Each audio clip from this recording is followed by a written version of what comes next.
Darling, I think the baby's coming. Honey, what's wrong?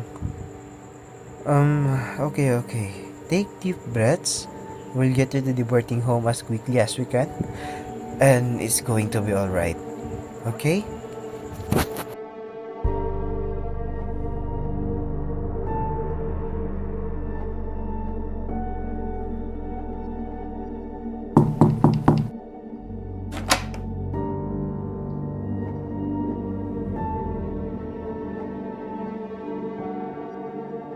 Hi ma'am, hi sir, good morning po. Sir, interview ko lang po si mother saglit, okay lang po ba? Okay, thank you po sir. Hi mother, kamusta naman po kayo ngayon? Komportable naman po ba kayo sa higaan nyo? Okay naman po ako today po, Doc. Also po pala, pwede po pala maangat-angat po ng konti yung bed po. Medyo hindi po kasi comfortable eh. So sige po mother, angat po natin ng konti ang bed, saglit lang po ha. Mother, kung gusto niyo pong kumain or uminom, ay po pwede naman po. Basta po yung kakainin po natin ay hindi naman po yung sobra-sobra at dahan-dahan lang po sa pagkain. May gusto po ba kayong kainin or inumin? Okay, tubig. I see po. Thank you po. So kanina po mother, nung pag-IA po sa'yo ay nasa 8 cm na po ang puwerta nyo, no? So meaning po nito, malapit na po talagang lumabas si baby. So after 4 hours po, ay mag-IA po tayo ulit para po malaman natin if ready na talagang lumabas si baby. Rest assured po mother na gagawin po namin ang lahat at i-guide po namin kayo sa buong proseso. Nandito rin po ang ating mga student nurses from Palawan State University para po tumulong din. Okay po? Thank you po. Student nurses, let us all gather here. So ngayon, I am going to assign each and every one of you para sa pag-assist ng preparation ng DR natin. So, Miss Reyes, dahil ikaw ay nakasuot ng iyong scrub suit, ikaw ang mag-check ng ating delivery room. So, Miss Vinegas, I will assign you as a board member. Miss Salsa, I will assign you as court care, and Miss Ramos, I will assign you as the handle. So, and prepare for the delivery.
Yan, hawakan mo si baby.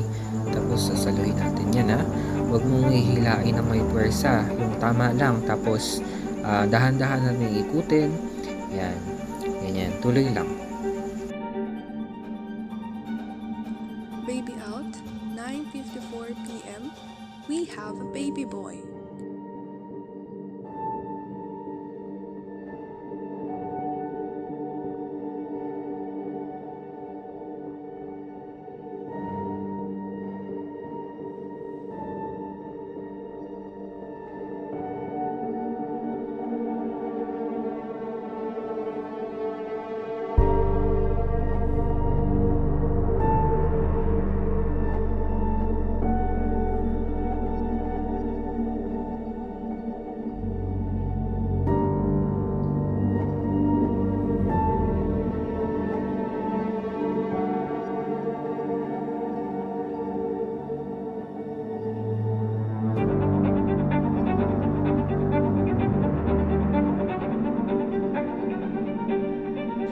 So ma'am, hinga lang po tayo ng malalim. Relax lang po. I-inject ko na po. Yan. Tapos na po ma'am. Thank you so much po. Oxytocin, 9:59 a.m.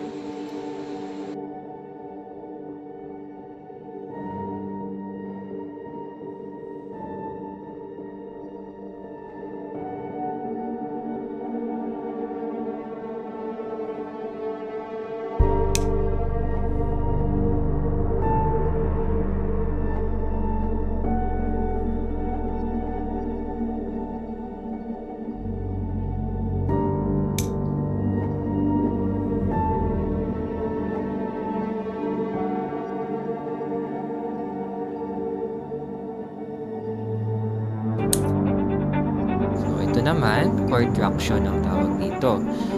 Dahan-dahan lang yung paghila natin. Pero yung hila na walang pwersa hanggang sa lumabas na ang placenta ni mother.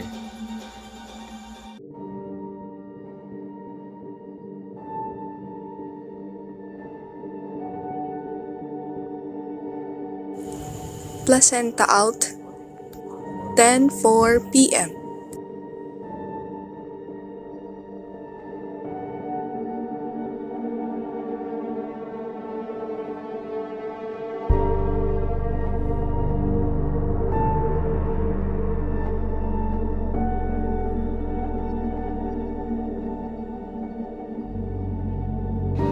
Weight, 3,000 grams.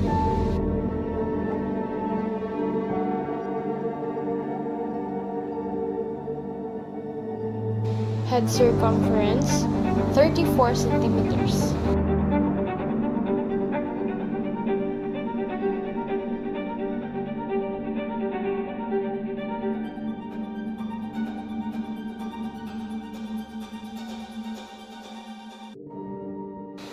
Chest circumference, 32 centimeters.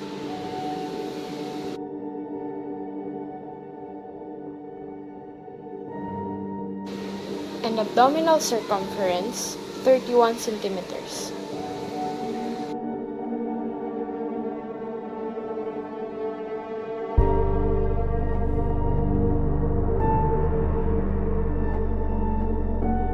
Length, 54 centimeters.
birthday, ma'am. Here na po si baby.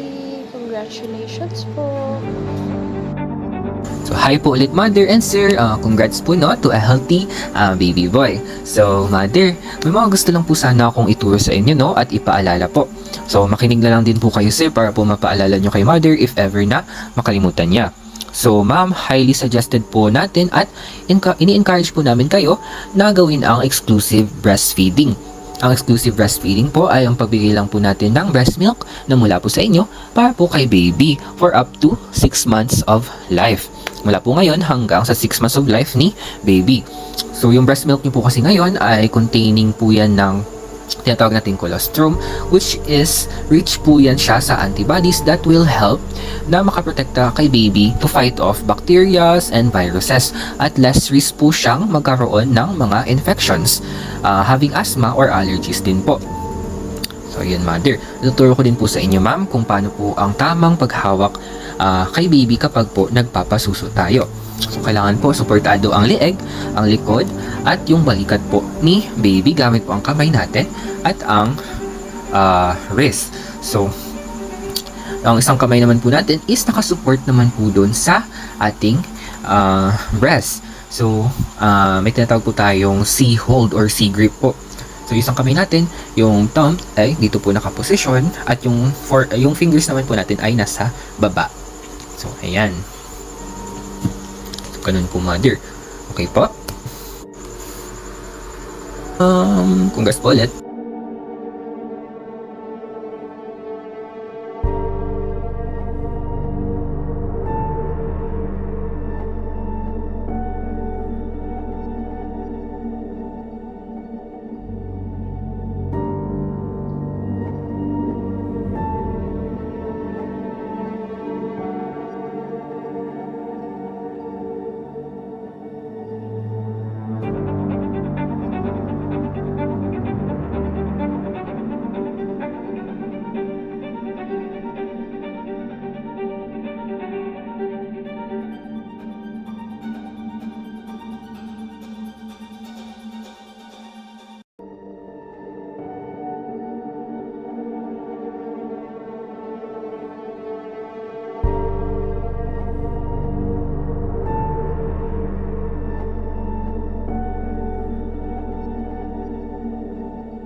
Alam ko na to ah.